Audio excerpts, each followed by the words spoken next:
Okay, so when it comes to shipping, unless you're in the trenches day in and day out, eating, breathing, sleeping, shipping, there's really a lot of factors to the cost of shipping that many times we may not realize or we may fail to factor in when we're making these business decisions. So today, that's exactly what we'll be talking about.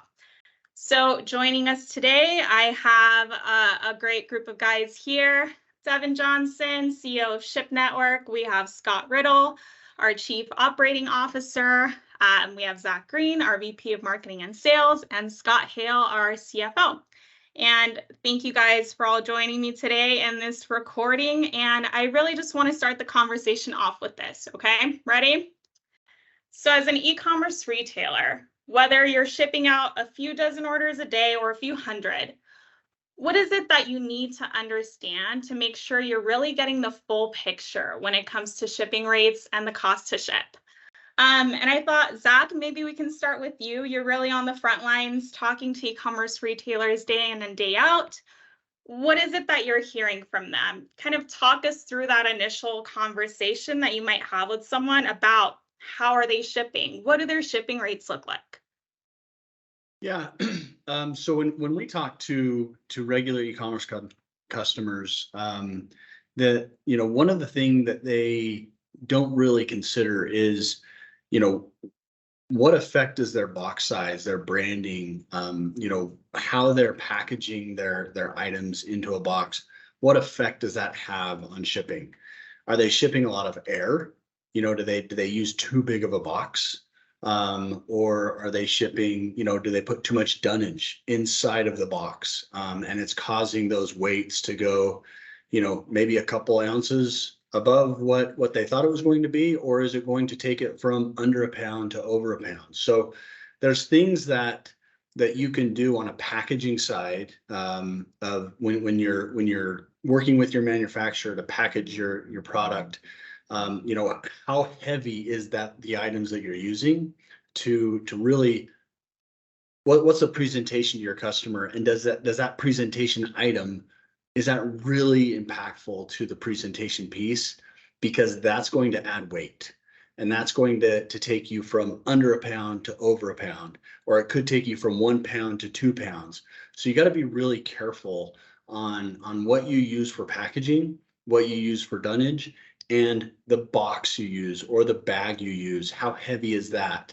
Are you putting stickers on it to put your logo on your packaging? Those stickers can weigh sometimes an ounce or 2 ounces, and could that take your package size above what you wanted it to be at? So there's a lot of factors in shipping that you don't really think about, because e-commerce businesses, they got into the business because they love their product and they think that their product is something that someone else would love, and the presentation is something they love too. But are they considering how much those things weigh, or how big those things are? Do they create too much dims? Does it go beyond a cubic foot, which in our world, a cubic foot is kind of that, are you going to be dimensionalized on your shipping weights, or are you going to be under the dimensionalized and go off of actual weights? So a lot of factors go into deciding how to ship your package. Yeah, I would chime in and just add to that. I think it's spot on. In particular, we see customers with branded packaging where they're trying to be more efficient with their branded packaging, so they'll just buy one box size as an example that they think their average order will fit into, or in some cases even their largest order will fit into. And then we're building these boxes out and we're putting 1 or 2 items in them, and it's a 1 cubic foot box as an example that Zach just gave, with 1 or 2 items in it. Well, we're filling that box with dunnage now because we don't want the items moving around. We're consuming more dunnage, right? The larger box is more expensive at the end of the day than the smaller box would be. And then the transportation cost for that box is moved it into a different category. In many cases, with the big branded carriers that I think we all know, that box could be dimmed out at, a 1 cubic foot box could be dimmed out at 10 pounds, even though it's only a 1 pound box. So that's really critical. The other thing I think to add to that would be that many of our customers are they don't understand all of the other fees that are applicable in this space. And they're not applicable by the third party, by the warehouse. They're applicable by the carrier that moves the package. So Zach touched on one, which is that in general, the weights are rounded up. So a 16.01 ounce box becomes a 2-pound box, whereas 2/10 of an ounce would have made it a 15.9 ounce box, or 1 ounce less would have made it a 15 ounce box. And that can mean big dollars in difference on each order.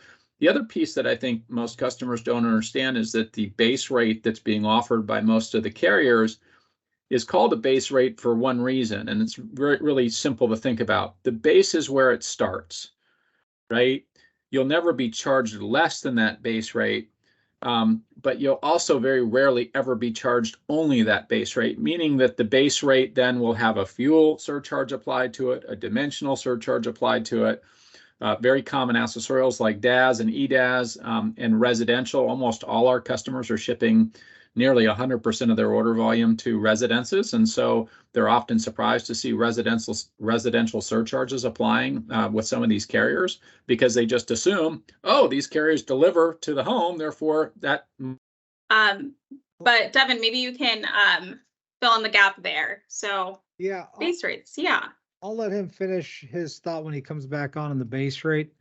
I think that one of the things that'll be worth adding to add some additional color to that is, so Scott, you're back now. We lost you for a little while there.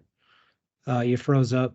So I thought we could come back to you as you're finishing up your thought on the base rate. And the thing that I thought I would add to this conversation that sometimes is overlooked, or even maybe sometimes misunderstood, is, well, I guess two things. One, volume is a critical part of logistics pricing, right? It's like anything else, especially something that tends to be commoditized like logistics, that yes, volume does drive greater discounts and can improve margins. No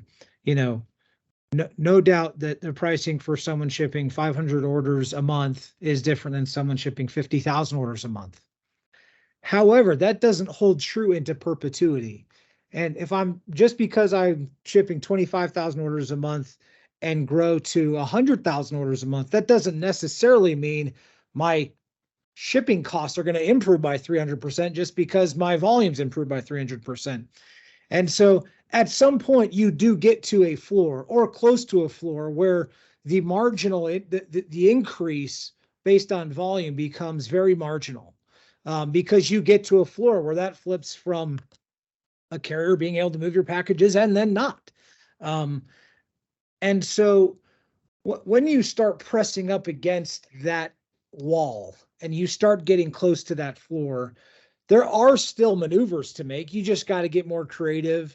You also have to make investments in other areas. So just one example of that I think we need to continue to invest in and improve on is, we have a network of these 12 facilities that allow for us to look at a customer's zonal distribution and optimize their particular shipping profile to take as much advantage as we can to that kind of zonal distribution.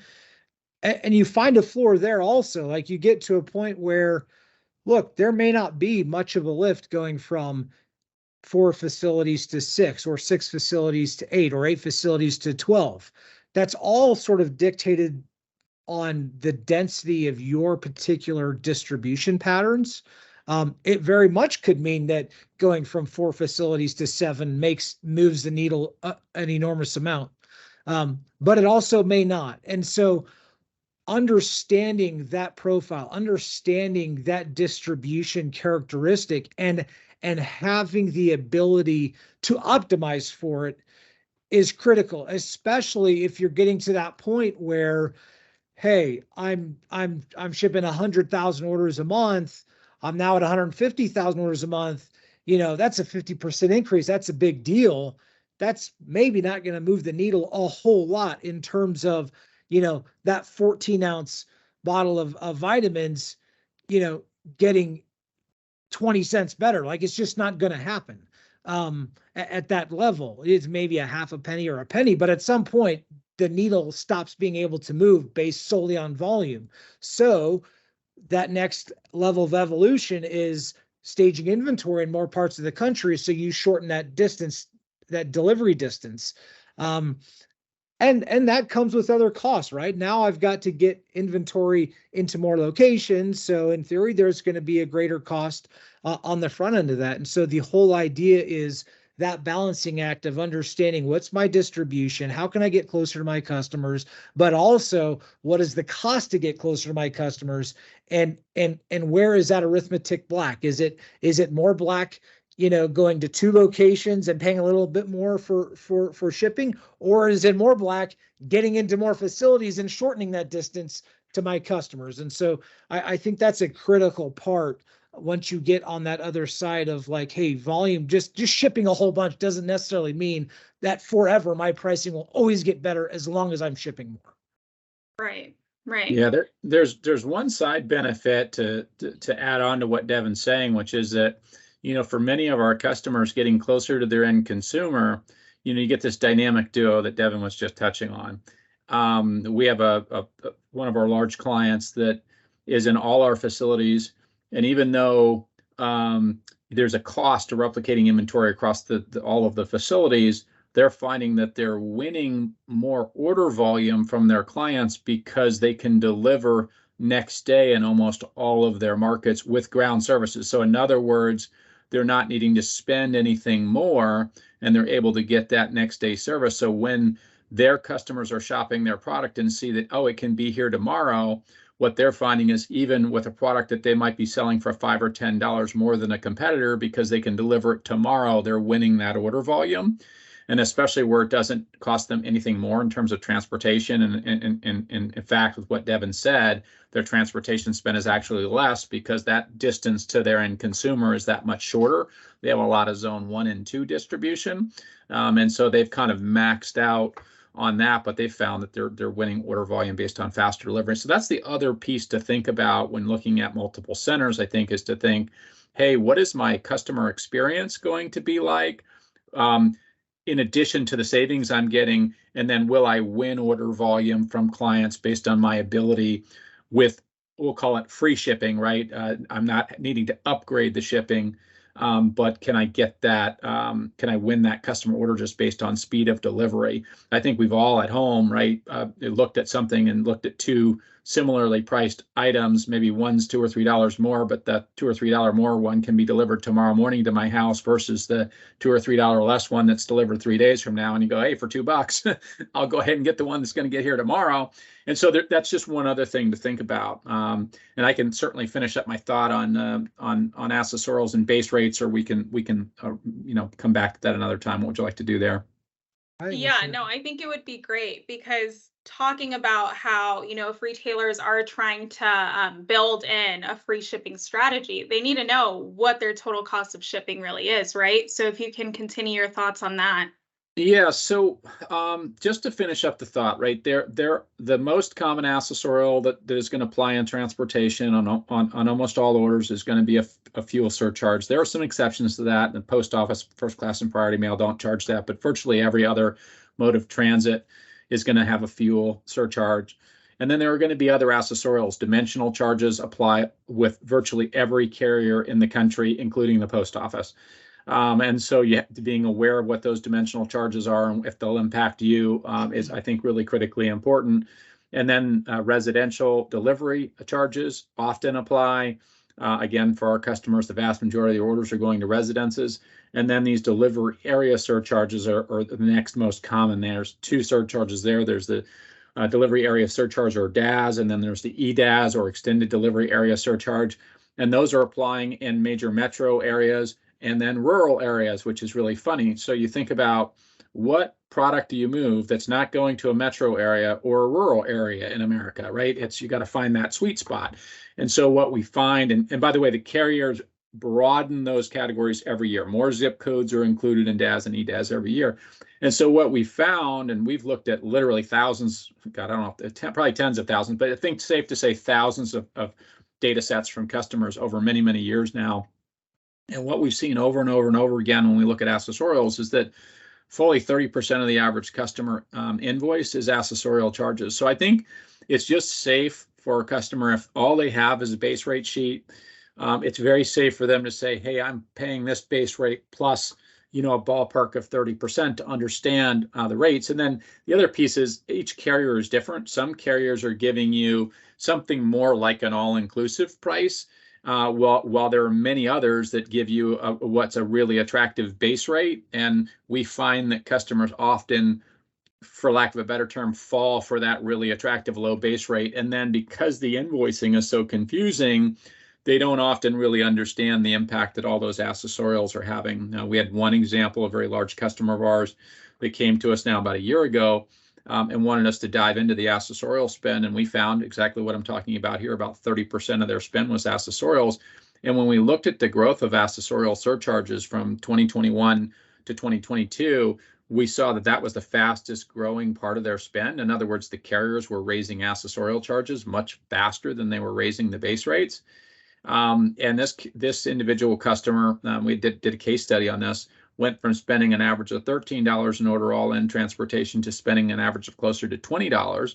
And of course, when you're budgeting $13 and your actual is $20, it's not hard to figure out you're going to be pretty wildly upside down in terms of your profitability, because that, $7 or $8 differential can have a huge impact on your bottom line. So they challenged us to come back and do a deeper dive and come up with some solutions that would work around accessorials, which we were able to do. I'm really proud of the team there. We were able to come back and create some solutions using a different carrier mix that was able to get their target price back into that $13 range, which they had seen previously. So we were able to find a way to largely offset or neutralize the accessorial surcharges from the big carriers with a little more creative mix. Not eliminating the big carriers, they're still a big part of the portfolio, but just finding ways to do a bunch of things along with what Zach had said, packaging some other elements to find ways to reduce their spend so that we could get them back on target relative to budget, which is really critically important for them. So it's just a great example of the impact that some of these additional charges are going to have. And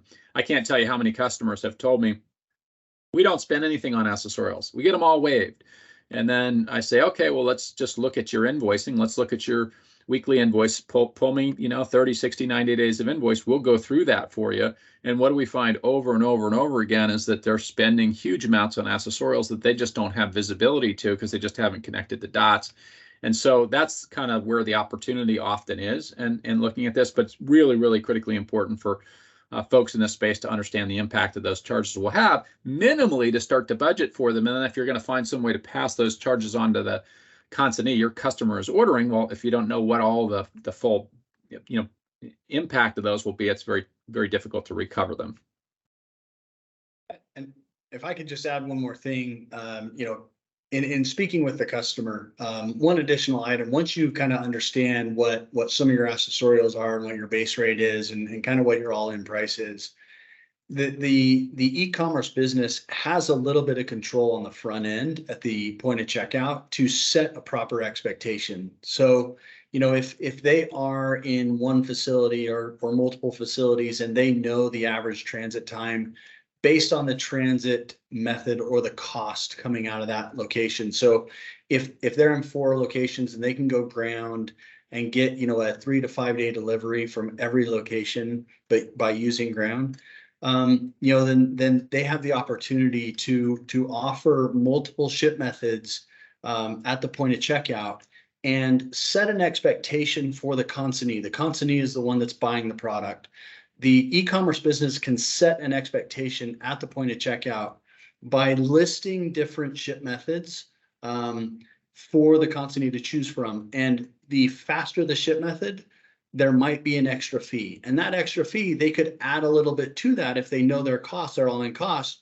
They could start adding to that to create a little bit of margin on the shipping side as well. But while doing that, they're setting the expectation. So if I offer free shipping, but I've got 3 other options that are more priority or faster shipping, then I have essentially said to you, if you want free shipping, you've got to wait a little bit. And if they choose free, they know that they need to wait a little bit, and they're not going to be expecting their package to arrive tomorrow. So because they know at the point of checkout, they had the option to choose the faster, and they didn't elect to do that. They didn't pay for it. And so there is some expectations that you can set as a e-commerce business owner at the point of checkout to make sure that your customers have a good experience with buying your product.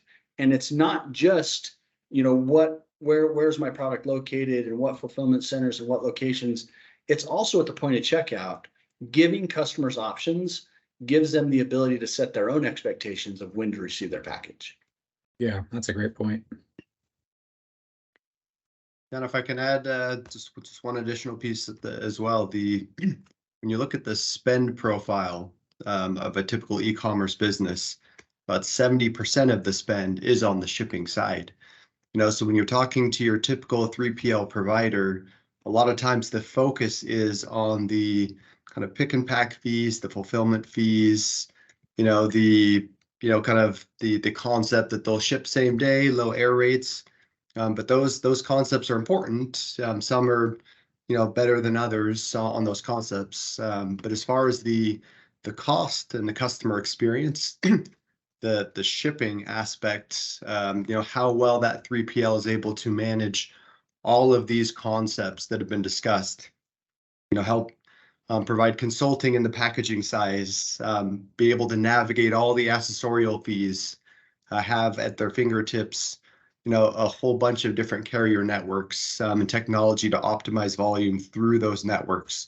On the giving options to ship, get the packages delivered next day versus 2 days, or economy options.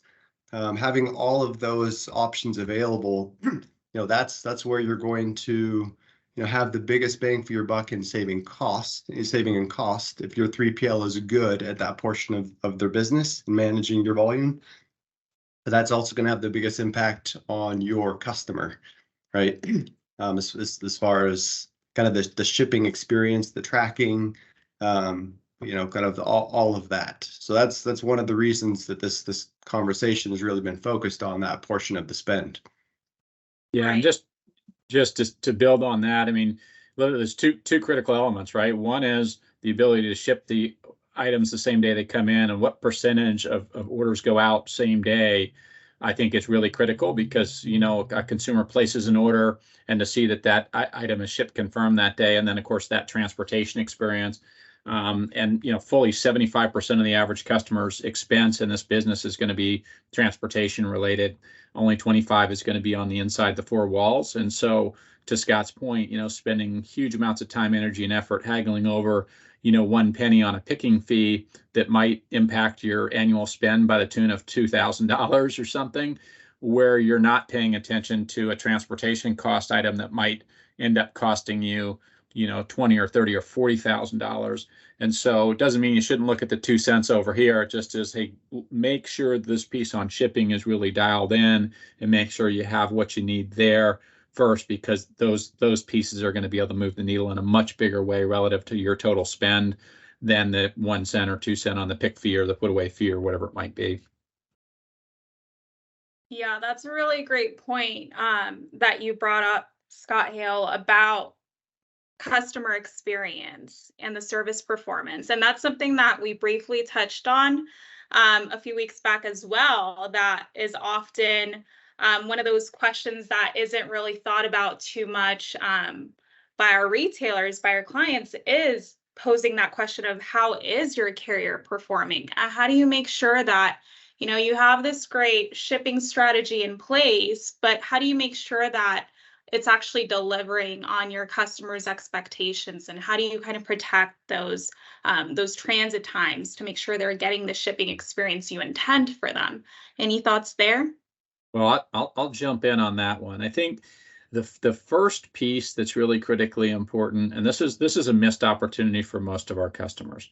When I ask customers that we don't have, prospects that we're looking at, about how their carrier is performing, what do you think I hear most often? oh, they're doing great. They're excellent.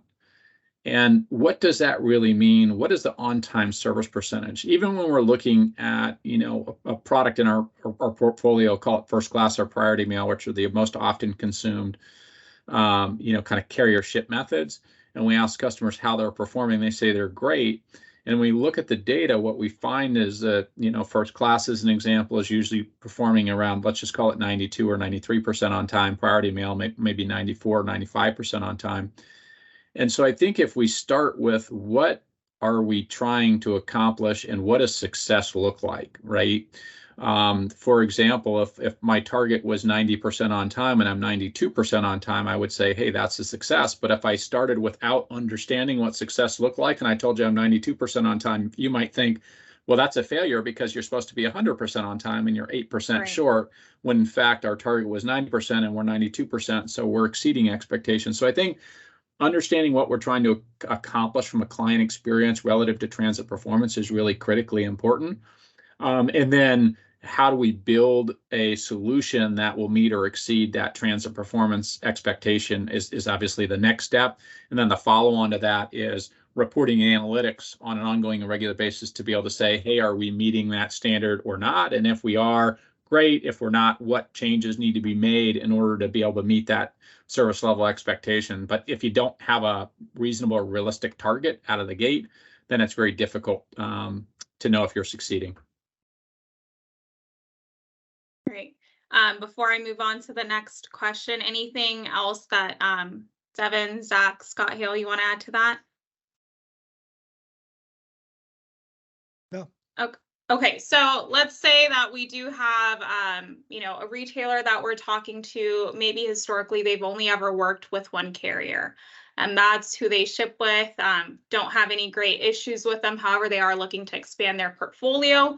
What would be your guidance there? How should they go about, vetting other carrier options or building a new shipping strategy that does involve multiple carriers and multiple shipping methods?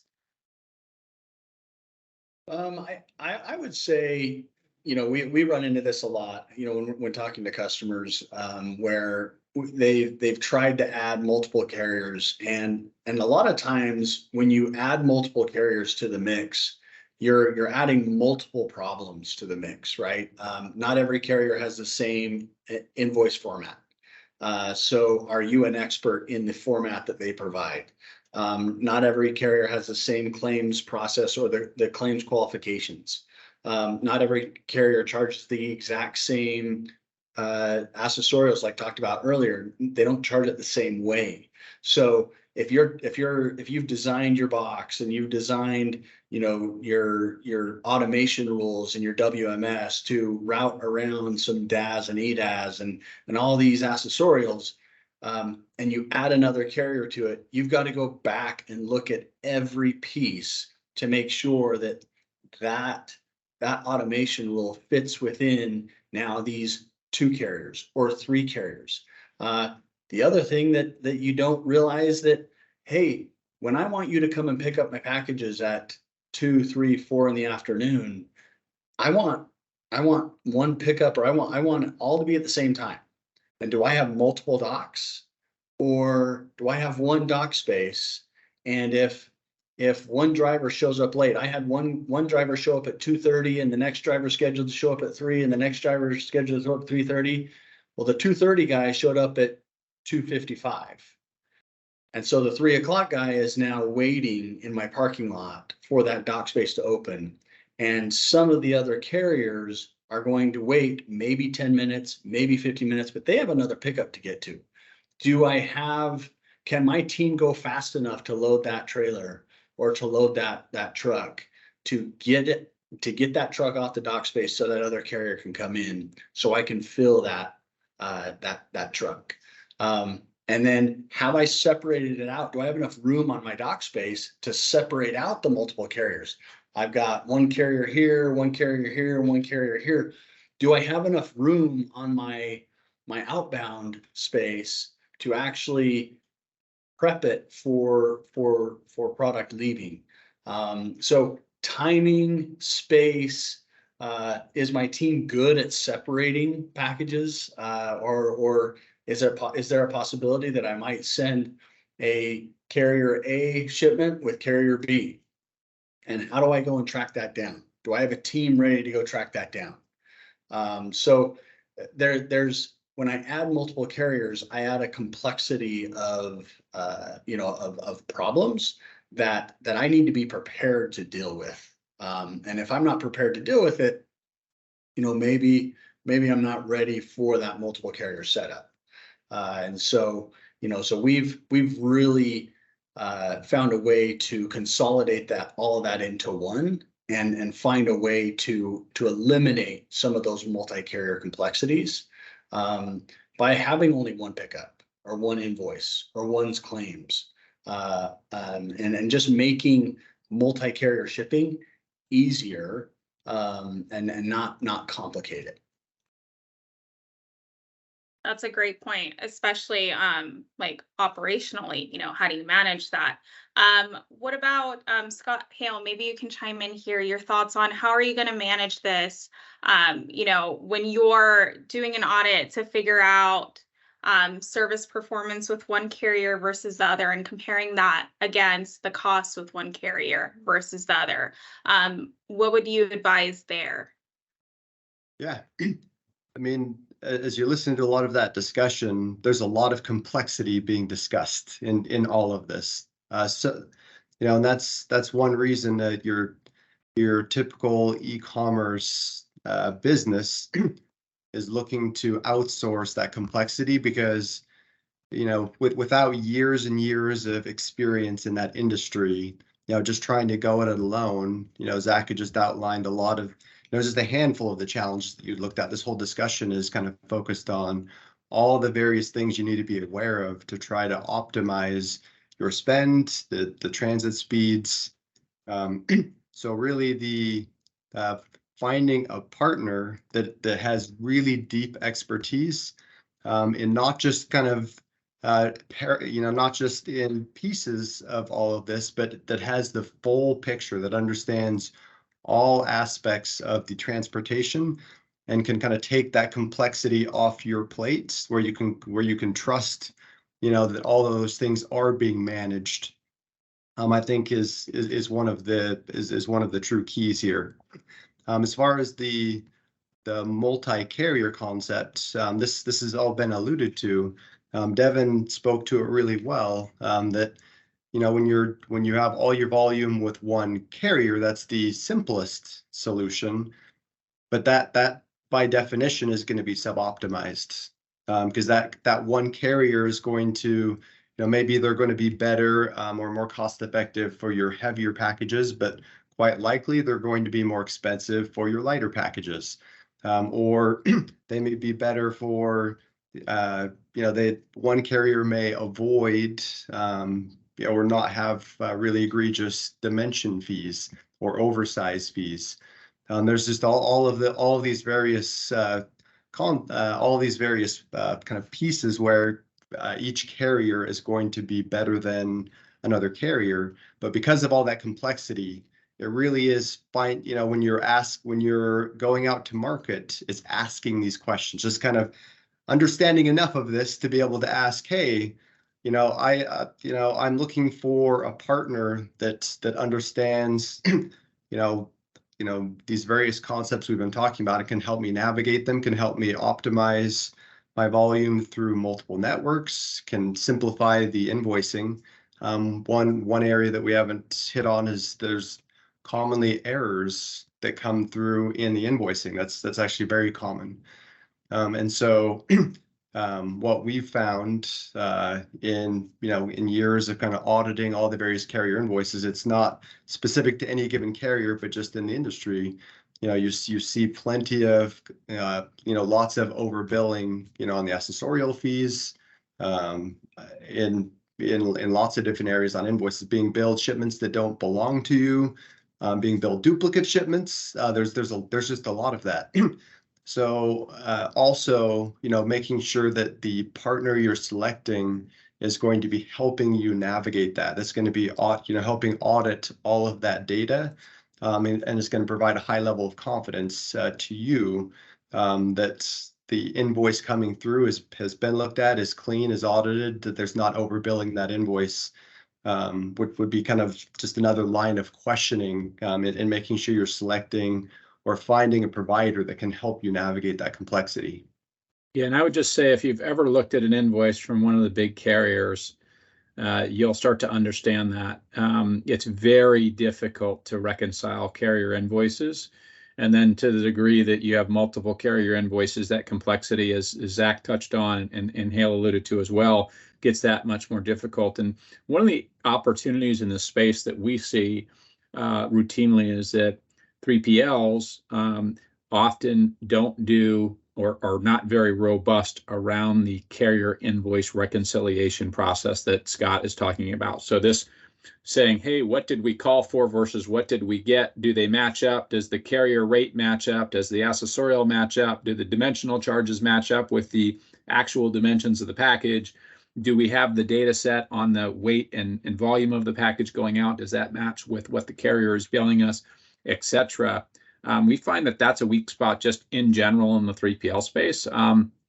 We've invested a huge amount in on the technology side for carrier reconciliation. That's allowed us to be able to really understand carrier invoicing so that we can control it and we can make sure that it's accurate. Obviously, we're not perfect, but we catch a huge number of errors through that audit process that then don't get passed on to our customers because we're able to dispute them with the carrier. And I think Hale makes a really, really good point that alone can provide substantial savings to the average customer. That's a great point. So I want to keep this shorter. We've said so much. We've shared a lot of information, and I know that someone, again, who is not as familiar yet with all of the intricacies of shipping and really understanding everything that's involved, this could be potentially a little bit overwhelming. Devin, if you want to just close this out with maybe your advice for someone who is trying to tackle this beast of, putting together a more optimized shipping strategy, where should they start? What would be their first steps you'd recommend? Well, I think the first step is understanding your own business first, because it's going to be very easy to ignorantly misstep or not appropriately negotiate or not understand where something looks good over here, but it's being made up over here. So I think the first step is understanding your own business and or having access to data to provide someone that can help you understand that. So I think that's the baseline. And then once you understand, what is the profile of my shipping characteristics, just simple things, my volumes, where am I shipping to? Do I sell a product that's a particular, if all I'm selling is Dallas Cowboys memorabilia, I probably have a fairly repetitive part of the country that I'm shipping to, generally speaking.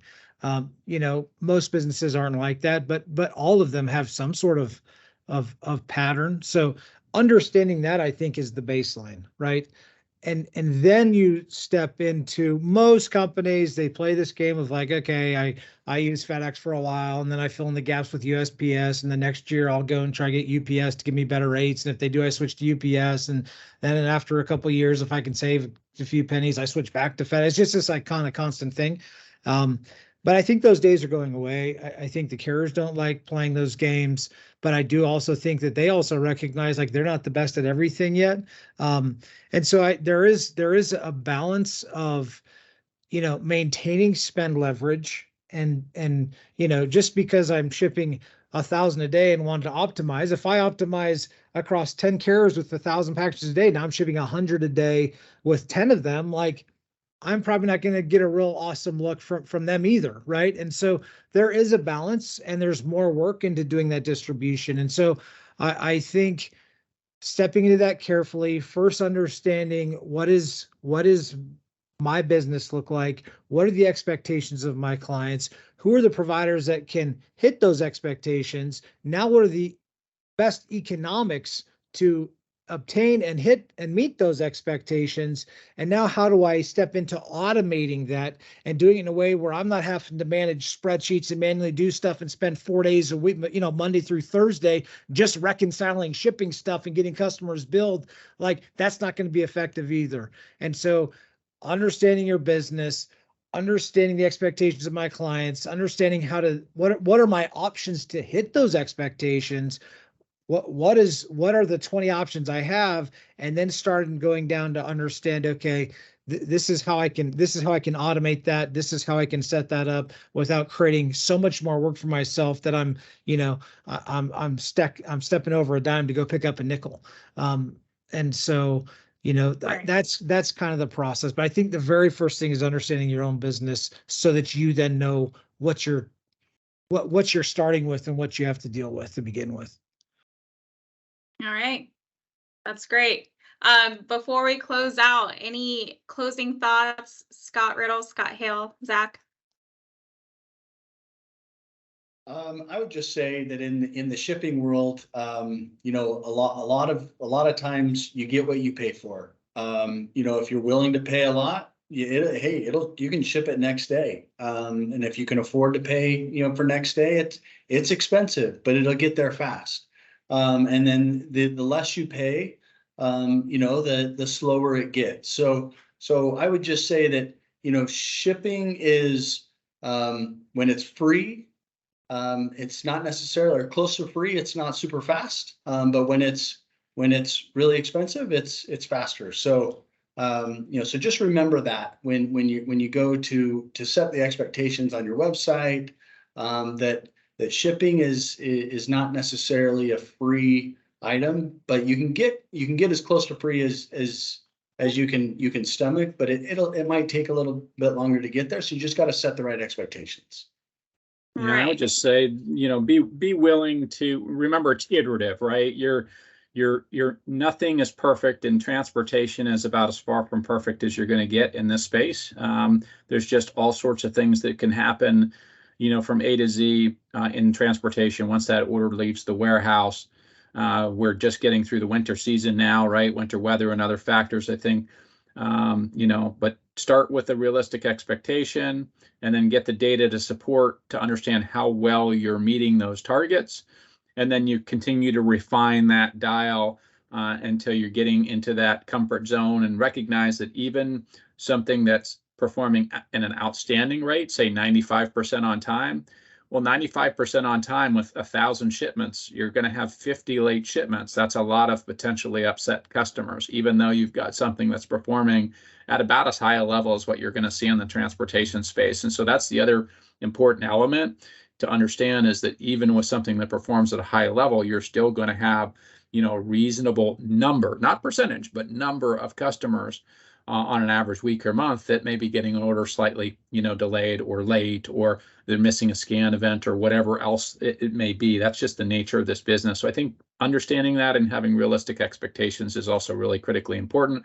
And then really the most important, I think, is finding a partner that you have faith and trust in, that has tools and abilities and can work side by side with you to craft a solution that will meet your needs, and then can show you along the way that it's actually performing, you know, to the standard and expectations that you've set. Yep. Just to piggyback off that, when you're trying to find that partner, you know, just having enough of an understanding of these concepts that you know the questions to ask, right? If you've got a provider that's just overly focused on their tech, right, but they're not talking about, you know, any of the kind of the details and operations and kind of how functionally how they're going to improve your customer experience. There's a reasonable chance that, that's because they're, technology first and haven't really mastered, the operations side of all of this, right? So knowing and understanding the right questions to ask so that when you're selecting that partner, you can find a partner that's going to be a good long-term fit. It's not fun to keep having to go back to market, if you don't find the partner that's meeting your needs. So you want to go in educated enough so you can ask the right questions, find a good partner that's going to be a long-term partner and is going to really help meet your needs in kind of all of the areas that have been discussed. That's great. So to summarize in a nutshell, I would say the biggest takeaway here is make sure you understand your business to every detail that you can, setting realistic expectations both for yourself and for your customers, making sure that you understand your shipping strategy. If you're starting off with a simple strategy, understanding what you're spending, what you're paying, what factors are involved, and then finding a great partner that's going to help you really fine tune that strategy and optimize it as much as you can. And then you'll really find success for both yourself as a retailer and for your customers, getting customers to be happy with their experience, coming back, referring others. Sounds great. Well, thank you so much, guys, for joining me today. I'm looking forward to a lot more of these. I would love to get some feedback from the listeners. What do they want to hear us talk about? You know, what are some insights that we can provide to them? That's really going to help them make those tough business decisions moving forward.